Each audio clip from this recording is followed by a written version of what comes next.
That's great. My phone's on 1%. I'm in Lost Chapter. Yes. The Lost Chapter. Percy Jackson and Lightning Thief. Lost Chapter. Not ready? But you know what? We're good. We were tricked. Wait! Got popcorn. It's all good. The prophecy comes true. We were the first heroes to return alive to Half-Blood Hill since Luke, so of course everybody treated us as if we'd won some reality TV contest. According to camp tradition, we wore laurel wreaths to a big feast prepared in our honor, then led a procession down to the bonfire, where we got to burn the burial shrouds our cabins had made for us in our absence. Annabeth's shroud was so beautiful, gray silk with embroidered owls. I told her it seemed a shame not to bury her in it. She punched me and told me to shut up. Being the son of Poseidon, I didn't have any other cabin mates, so the Ares cabin had volunteered to make my shroud. They'd taken an old bed sheet and painted smiley faces with X'd out eyes around the border, and the word loser painted really big in the middle. It was fun to burn. I led to sing along and passed out s'mores. I was surrounded by my old Hermes cat. I think there might be someone. Okay.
Sorry about that. Hi. Sorry, I was busy checking something. Okay, wait.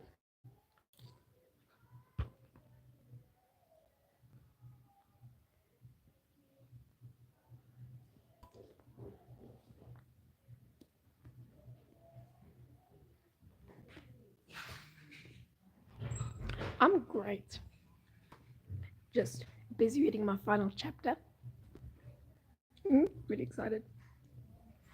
Cabin-mates. Annabeth's friends from Athena and Grover's satyr buddies were admiring the brand new searcher's license he had received from the Council of Cloven Elders. The council had called Grover's performance on the quest brave to the point of indigestion, horns and whiskers above anything we had seen in the past.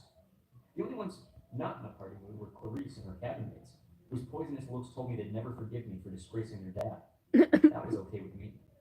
Even Dionysus' welcome home speech wasn't enough to dampen my spirits. Yes, so the little brat didn't get himself killed, and now he'll have an even bigger head. Well, huzzah for that. In other announcements, there'll be no canoe races this Saturday. I moved back into cabin 3, but it didn't feel so lonely anymore. I had my friends to train with during the day. At night, I'd lay awake and listen to the sea, knowing my father was out there. Maybe he wasn't quite sure about me yet. Maybe he hadn't been born, but... Yeah.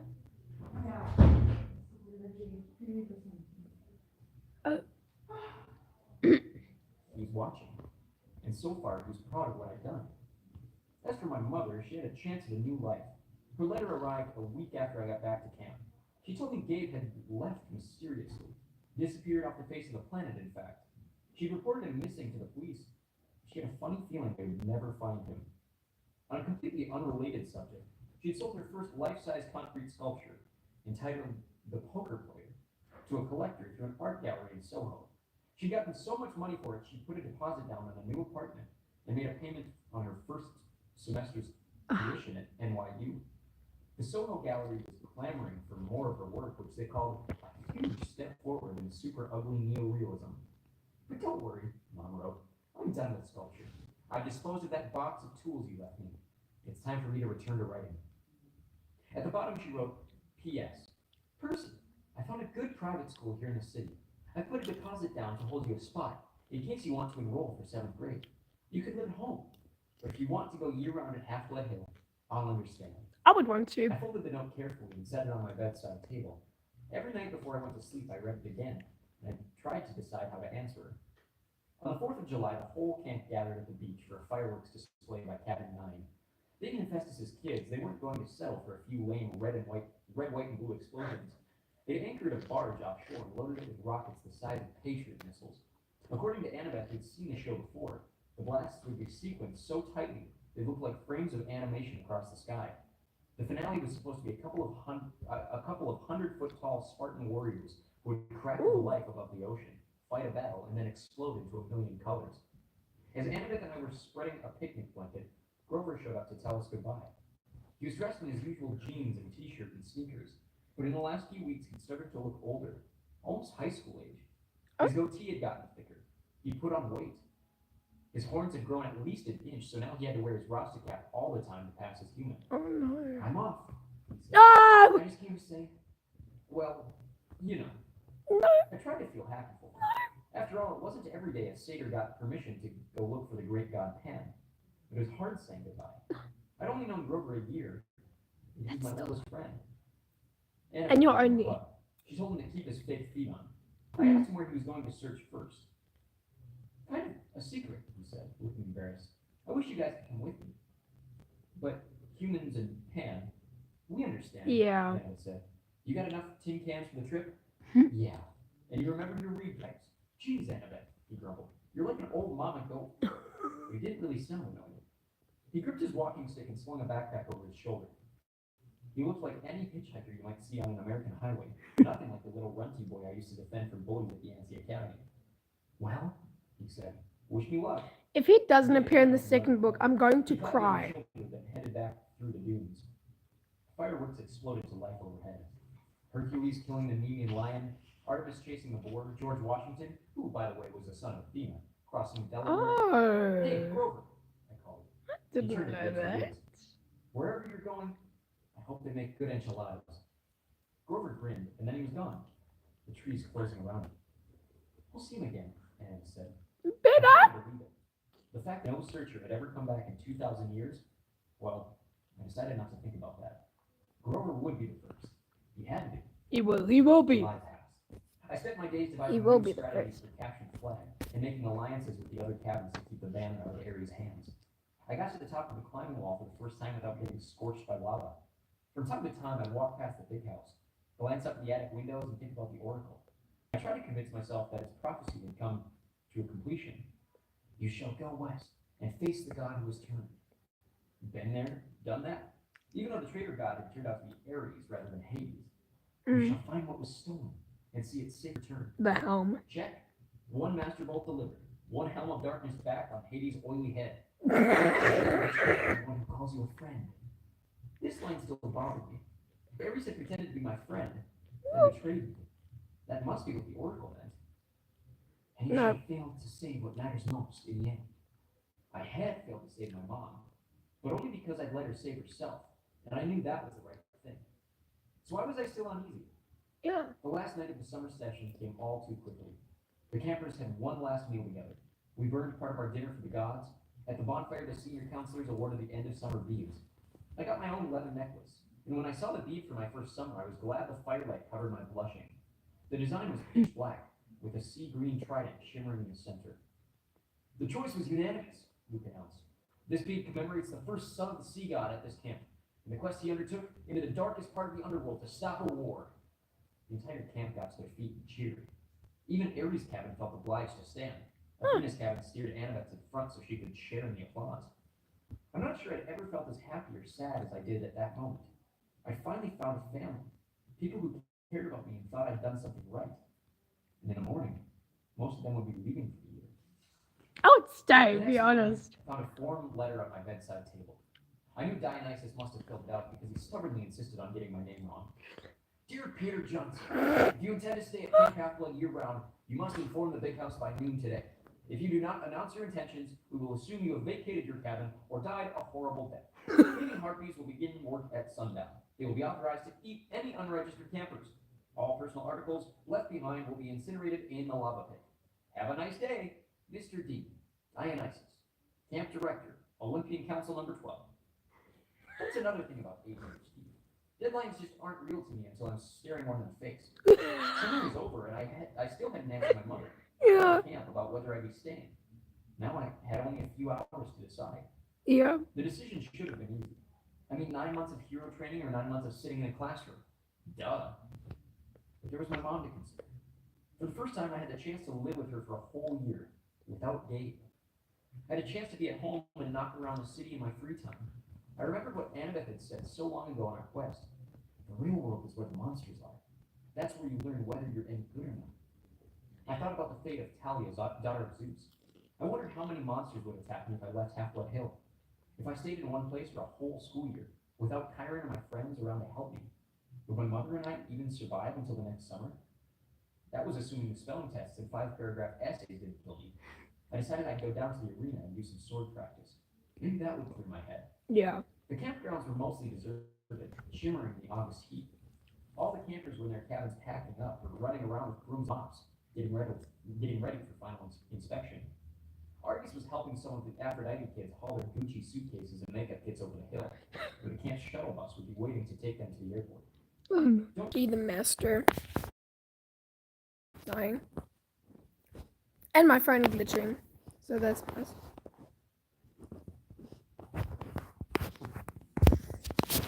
I'm just gonna put you guys there.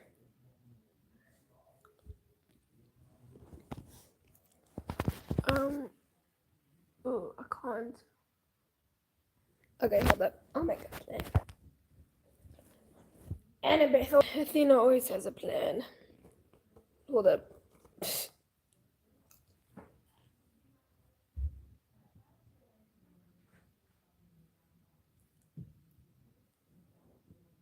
Okay. Oh, we should be good now. Oh yeah. Ow. Oh yeah, we should be good. Yay, we're good. We are good. Guys, we only have 1, 2, 3, 4, 5, 6, 7, 8, 9, 10, 11, 12, 13. Wow, going too fast. Going too fast. 1, 2, 3, 4, 5, 6, 7, 8, 9, 10, 11, 12, 13, 14, 15. We only have like 15 pages. Okay. I'm ready. Off to the edge of the stage. He was working solo, wailing on battle dummies with a sword I'd never seen before. It must have been a regular steel blade because he was slashing the dummies' heads right off, stabbing through their straw-stuffed guts. His orange counselor shirt was dripping with sweat. His expression was so intense his life might have really been in danger. I watched, fascinated, as he disemboweled the whole row of dummies, hacking off limbs and basically reducing them to a pile of straw and armor. They were only dummies, but I still couldn't help being awed by Luke's skill. The guy was an incredible fighter. It made me wonder, again, how he possibly could have failed at his quest. Finally, he saw me and stopped mid-swing. Person! I'm sorry, I said, embarrassed. Oh, it's okay, he said, lowering his sword. I'm just doing some last-minute practice. Those dummies won't be bothering anybody anymore. We build new ones every summer. Now that his sword wasn't swirling, I could see something odd about it. The blade was 2 different types of metal, one edge bronze, the other steel. Luke noticed me looking at it. Oh, this. New toy. This is Backbiter. Backbiter? Luke turned the blade in the light so it glinted wickedly. One side is celestial bronze, the other's tempered steel. Works on mortals and immortals both. I thought about what Chiron had told me when I started my quest, that a hero should never harm mortals unless absolutely necessary. I didn't know they could make weapons like that. They probably can't, Luke agreed. It's one of a kind. He gave me a tiny smile and slid the sword into its scabbard. Listen, I was going to come looking for you. What do you say we go down to the woods one last time and look for something to fight? I don't know why I hesitated. I should have felt relieved that Luke was being so friendly. Ever since I'd gotten back from the quest, he'd been acting a little distant. I was afraid he might resent me for all the attention I'd gotten. You think it's a good idea? I asked. I mean, oh, come on. He rummaged in his gym bag and pulled out a 6-pack of Cokes. Drinks are on me. I stared at the Cokes, wondering where the heck he'd gotten them. There were no regular mortal sodas at the camp store. No way to smuggle them in unless you talked to a satyr maybe. Of course, the magic dinner goblets would fill with anything you want, but it just didn't taste the same as a real Coke straight out of the can. Sugar and caffeine, my willpower crumbled. Sure, I decided. Why not? We walked down to the woods and kicked around for some kind of monster to fight. It was too hot. All the monsters with any sense must have been taking siestas in their nice, cool caves. We found a shady spot by the creek where I'd broken Clarice's spear during my first captured flag game. We sat on a big rock, drank our cokes, and watched the sunlight in the woods. After a while, Luke said, "You miss being on a quest? With monsters attacking me every 3 feet? Are you kidding?" Yeah. Luke raised an eyebrow. "Yeah, I miss it," I admitted. "You?" A shadow passed over his face. I was used to hearing from the girls how good-looking Luke was, but at the moment he looked weary and angry, and not all that handsome. His blonde hair was gray in the sunlight. The scar on his face looked deeper than usual. I could imagine him as an old man. "I've lived at Half-Blood Hill year-round since I was 14, he told me. "Ever since Talia, well, you know. I've trained and trained and trained. I never got to be a normal teenager out there in the real world. Then they threw me one quest, and when I came back, it was like, okay, ride's over. Have a nice life." He crumpled his Coke can and threw it into the creek, which really shocked me. One of the first things you learn at Camp Half-Blood is don't litter. You'll hear from the nymphs and the naiads. They'll get even. You'll crawl into bed one night and find your sheets filled with centipedes and mud. "The heck with laurel wreaths," Luke said. "I'm not going to end up like a dusty trophies in the big house attic." "You make it sound like you're leaving." Luke gave me a twisted smile. "Oh, I'm leaving all right, Percy. I brought you down here to say goodbye." He snapped his fingers. A small fire burned a hole in the ground at my feet. Out crawled something glistening black about the size of my hand. A scorpion. It started to go for my pen. "I wouldn't," Luke cautioned. "Pit scorpions can jump up to 15 feet. Its stinger can pierce right through your clothes. You'll be dead in 60 seconds. "Luke, what?" Then it hit me. "You will be betrayed by one who calls you a friend." "You!" I said. He stood calmly and brushed off his jeans. The scorpion paid me no attention. It kept its beady black eyes on me, clamping its pincers as it crawled into my shoe. "I saw a lot out there in the world, Percy," Did you? Luke said. Didn't you feel it? The No. darkness gathering? The monsters growing stronger? Didn't you realize how useless it all is? All the heroics, being pawns of the gods. They should have been overthrown thousands of years ago. But they've hung on. I love Luke. I love Luke, I couldn't but believe this was happening. "Luke, you're talking about our parents," I said. He laughed. I mean, yeah. "That's supposed to make me love them? Their precious Western civilization is a disease, Percy. It's killing the world. The only way to stop it is to burn to the ground, start over with something more honest. You're as crazy as Ares." His eyes flared. "Ares is a fool. He never realized the true master he was serving. If I had time, Percy, I could explain, but I'm afraid he won't live that long." The scorpion crawled on my neck. There had to be a way out of this. I needed time to think. "Kronos," I said. "That's who you serve." The air got colder. "You should be careful with names," Yeah. he warned. "Kronos got you to steal the Master Bolt and the helm. He spoke to you in your dreams." Luke's eye twitched. "He spoke to you too, Percy. You should have listened." No. "He's brainwashing you, Luke." "You're wrong. He showed me that my talents are being wasted. You know what my quest was 2 years ago, Percy? My father Hermes wanted me to steal a golden apple from the Garden of Hesperides and return it to Olympus. After all the training I'd done, that was the best he could think of." "It's not an easy quest," I said. "Hercules did it." "Exactly," Luke said. "Where's the glory of repeating what others have done? All Yeah. the gods know how to do is replay their past. My heart wasn't in it. The dragon in the garden gave me this." He pointed angrily at his scar. "And when I came back, all I got was pity. I wanted to pull Olympus down stone by stone right then. But I bided my time. I began to dream of Kronos. He convinced me to steal something worthwhile, something no hero had ever had the courage to take. And we went on that winter solstice field trip. While the other campers were asleep, I snuck into the throne room and took Zeus's Master Bolt right from his chair. Hades' Helm of Darkness, too. You wouldn't believe how easy it was. The Olympians are so arrogant. They never dreamed someone would dare steal from them. Their security's horrible. I was halfway across New Jersey before I heard the stones rumbling. And I knew they had discovered my theft. The scorpion was sitting on my knee now, staring at me with its glittering eyes. I tried to keep my voice level. So why didn't you bring the items to Kronos? Luke's smile wavered. I got overconfident. Zeus sent out his sons and daughters to find the stolen boat. Artemis, Apollo, my father, Hermes. But it was Ares who caught me. I could have beaten him, but I wasn't careful enough. He disarmed me, took the items of power, threatened to return them to Olympus and burn me alive. Then Kronos' voice came to me and told me what to say. I put the idea in Ares' head about a great war between the gods. I said all he had to do was hide the items away for a while and watch the others fight. Ares got a wicked gleam in his eyes. I knew he was hooked. He let me go, and I returned to Olympus before anyone noticed my absence. Luke drew his new sword. He ran his thumb down the flat of the blade as if he were hypnotized by its beauty.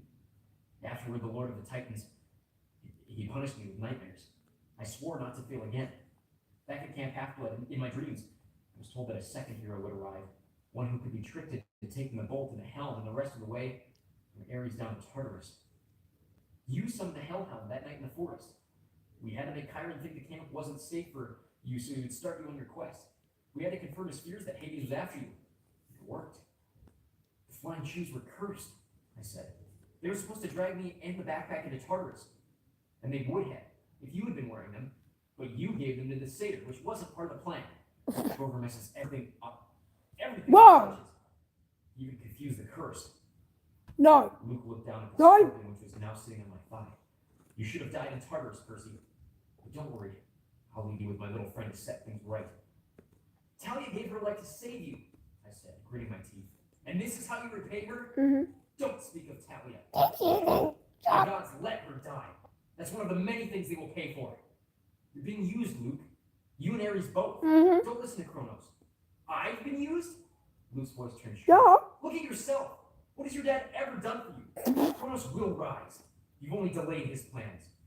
He will cast the Olympians into Tartarus and drive humanity back to their caves. I'll accept the strongest, the ones who serve him. Call off the bug, I said. Yeah, call off If the you're so bug. strong, fight me yourself. Oh. Luke smiled. Nice try, Percy, but I'm not Ares. You can't bait me.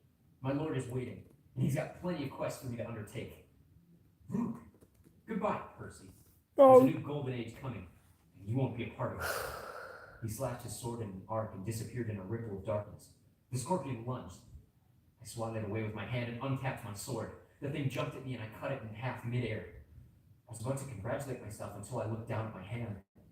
My palm had a huge red welt, oozing and smoking with yellow gunk. Oh. The thing had gotten me after all. Oh. My ears pounded, my vision went foggy. The water, I thought. It healed me before. Yeah, go to the I water. stumbled to the creek and submerged my hand, but nothing seemed to happen. The poison was too strong. My vision was getting dark. I could barely stand up. 60 seconds, Luke had told me. I had to get back to camp. If I collapsed out here, my body would be dinner for a monster. Nobody would ever know what had happened. My legs felt like lead. Yeah. My forehead was burning. I stumbled toward the camp, and the nymphs stirred from the trees. Help! I croaked. Please! Two of them took my arm, pulling me along. I remember making it out to the clearing, a counselor shouting for help, a centaur blowing the conchorn. Then everything went black. Oh no. I woke with a drinking straw in my mouth. I was sipping something that tasted like liquid chocolate chip cookies. Nectar. Oh. I opened my eyes. I was propped up in bed in the sick room of the big house, my right hand bandaged like a club. Argus stood guard in the corner. Annabeth sat next to me, holding my nectar glass and dabbing the washcloth on my forehead. Here we are again, I said. You idiot, Annabeth said. The which fuck is how did I we knew she was do? overjoyed to see me conscious. You were green and turning gray when we found you. If it weren't for Chiron's healing, now, Chiron's voice said, Percy's constitution deserves some of the credit. He was sitting near the foot of my bed in human form, which was why I hadn't noticed him yet. His lower half was magically compacted into the wheelchair, his upper half dressed in a coat and tie. He smiled, but his face looked weary and pale, the way it did when he'd been up all night grading Latin papers. How are you feeling? He asked. Like my insides had been frozen and then microwaved. Gapped, considering that was a pit scorpion venom. Now you must tell me, if you can, exactly what happened. Luke is a After traitor. 6 sips of nectar, I told him the story. The room was quiet for a long time. I can't believe that Luke, Annabeth's voice faltered. Her expression turned angry and sad. Yes, I can believe it. May the gods curse him. He was never the same after his quest. This must be reported to Olympus. Yeah. Chiron murmured. I will go at once. Luke is up there right now, I said. I have to go after him. Chiron shook his head. No, Percy. The gods. I don't We care. didn't talk about Kronos. I snapped. Zeus declared the matter closed. Percy, I know this is hard, but you must not rush out for vengeance. You aren't ready. I didn't like it, but part of me suspected Chiron was right. One look at my hand and I knew I wasn't going to be sword fighting anytime soon. You literally slayed Medusa, bro. You killed Medusa, brought the lightning bolt, sliced Ares. What do you mean you're not ready? Bro! No! Chiron, the prophecy from the oracle. It was about Kronos, wasn't it? Was I in it? In Annabeth?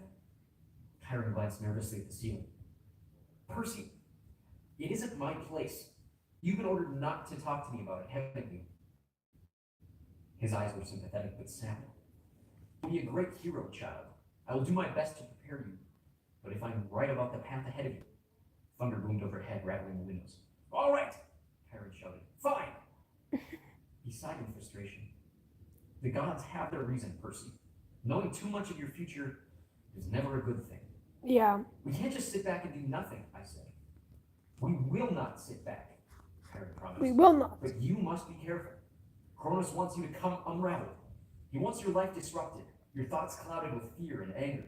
Do not give him what he wants. Train patiently. Your time will come. Assuming I live that long. Chiron put his hand on my ankle. You'll have to trust me, Percy. You will live. But first you must decide the path for the coming year. I cannot tell you the right choice. Yeah. I got the feeling that he had a very definite opinion, and it was taking all his willpower not to advise me. But you must decide whether to stay at Camp Half-Blood year-round, or return to the Mortal World for 7th grade and be a summer camper. Think on that. When I get back from Olympus, you must tell me your decision. I wanted to protest. I wanted to ask him more questions, but his expression told me there could be no more discussion. He had said as much as he could. I'll be back as soon as I can, Chiron promised. Argus will watch over you. He glanced at Annabeth. Oh, and my dear, whenever you're ready, they're here. Who's here? I asked. Chiron rolled himself out of the room. I heard the wheels of his chair clunk carefully down the front steps, 2 at a time. Annabeth studied the ice in her drink. What's wrong? I asked her. Nothing. She set the glass on the table. I just took your advice about something. You, need anything? Yeah, help me up. I want to go outside. Percy, that isn't a good idea. I slid my legs out of bed. Annabeth caught me before I could crumple to the floor. A wave of nausea rolled over me. Ooh. Annabeth said, I told you. I'm fine, I insisted. I didn't want to lie in bed like an invalid while Luke was out there planning to destroy the Western world. I managed to step forward. Then another, still leaning heavily on Annabeth. Argus followed us outside, but he kept his distance. By the time we reached the porch, my face was beaded with sweat. My stomach had twisted into knots, but I managed to make it all the way to the railing. It was dusk. The camp looked completely deserted. The cabins were dark and volleyball pits silent. No canoes cut the surface of the lake. Beyond the woods and strawberry fields, the Long Island Sound glittered in the last light of sun. What are you going to do? Annabeth asked me. I don't know. I told her I got the feeling Chiron wanted me to stay year-round, to put in more individual training time, but I wasn't sure that was what I wanted. I admitted I feel bad about leaving her alone, though, with only Clarice for company. Annabeth pursed her lips, then said quietly, I'm going home for the year, Percy. I stared at her. You mean to your dad's? She pointed toward the crest of Half-Blood Hill. Next to Talia's pine tree at the very edge of the camp's magical boundaries, a family stood silhouetted. 2 little children and a tall man with blonde hair, like the one Annabeth had gotten from Waterland in Denver. I wrote him a letter when we got back, Annabeth said, just like yesterday. I told him I was sorry. I'd come home for the school year if he still wanted me. He wrote back immediately. We decided we'd give it another try. No. That took guts. You try anything stupid during the school year, will you? At least, not without sending me an Iris message. I managed to smile. I won't go looking for trouble. I usually don't have to. She said. We'll hunt down Luke. We'll ask for a quest. If we don't get approval, we'll sneak off and do it anyways. No. Agreed? She held out her hand and I shook it. Take care, seaweed brain, Annabeth told me. Keep your eyes open. You too, wise girl. I watched her walk up the hill and join her family. She gave her father an awkward hug and looked back at the valley one last time. She touched Talia's pine tree, then allowed herself to be led over the crest and into the mortal world. For the first time at camp, I felt truly alone. I looked out at Long Island Sound. I remembered my father saying, "The sea does not like to be restrained." I made my decision. I wondered if Poseidon were watching, would he approve of my choice? I'll be back next summer, I promised him. I'll survive until then. After all, I am your son. I asked Argus to take me down to cabin 3 so I could pack my bags for home.